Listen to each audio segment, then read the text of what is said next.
ગુજરાતમાં છેલ્લા થોડા દિવસોથી વરસી રહેલા સાર્વત્રિક વરસાદ વચ્ચે હવામાન વિભાગની તાજેતરની આગાહી મુજબ હવે રાજ્યમાં વરસાદનું જોર થોડું ઘટશે અને આગામી દિવસોમાં માત્ર સામાન્ય વરસાદ વરસે તેવી સંભાવના છે।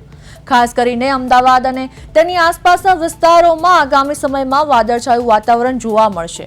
જો કે દરિયાકાંઠાના વિસ્તારોમાં પવનની ગતિને ધ્યાનમાં રાખીને તંત્ર દ્વારા 11 અને 12 જુલાઈના રોજ માછીમારોને દરિયો ન ખેડવા માટેની કડક સૂચના આપવામાં આવી છે।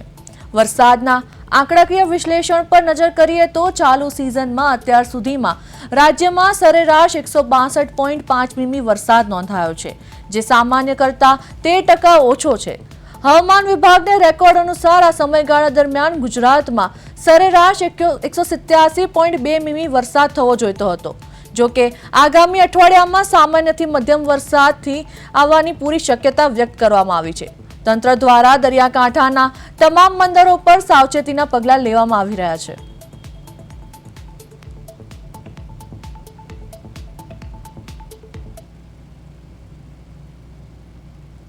अलग अलग स्थानों में हल्का से मध्यम बरसात का संभावना रहेगा अगले 7 दिन।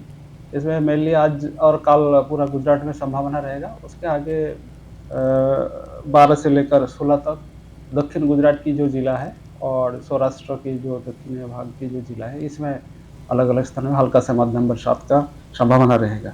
अभी कोस्टल क्षेत्र में हमारा जो पवन का दिशा है, मेनली दक्षिण पश्चिम दिशा से पवन चलने का स्थिति रहेगी और स्पीड जो रहेगा 15 से 20 नॉट गास्टिंग टू 25 नॉट तक होने का संभावना रहेगा। और डे 2 और डे 3 में फिशरमैन भाई के लिए वार्निंग दिया गया है